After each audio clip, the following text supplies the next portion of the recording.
আসসালামু আলাইকুম সবাইকে। আজকের রেসিপি লাউ শাকের বড়া। একটা বাটিতে হালকা কুসুম গরম পানি দিয়ে শাকগুলোকে ভিজিয়ে রাখ।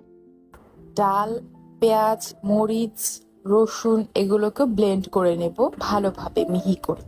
তারপর এর মধ্যে ময়দা, কর্নফ্লাওয়ার, শুকনো মরিচ, তারপর এগুলোকে ভালোভাবে মিক্স করে এর মধ্যে আবার দিয়ে দিব বেসন। এখন হচ্ছে মেইন প্রসেস। পাতাটাকে ভালোভাবে নিয়ে এর মধ্যে লেয়ার বাই লেয়ার আমরা ওই গাইটাকে এখানে দিয়ে দিব। দেখতে হবে যাতে গাইটা মোটা না হয়, প্রলেপটা যাতে মোটা না হয়ে পড়ে।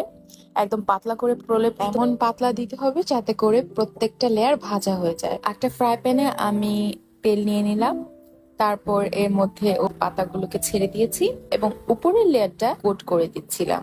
কারণ এই কোটটা যদি আমি আগে দিতাম তাহলে এই কোটটা যেখানে রেখেছি সেখানে লেগে যেত। রেডি করে রেখেছিলাম আগে থেকে, এই কারণে উপরের লেয়ারটা দেইনি। তারপর আস্তে আস্তে করে ব্রাউন করে ভেজে নেব। আর এই ব্রাউন করে পুরোটা পাতা সুন্দর করে সময় নিয়ে ভাজতে হবে। তারপরে আপনারা ফাইনাল লুক দেখতে পাবেন। ধন্যবাদ সবাইকে। আল্লাহ হাফেজ।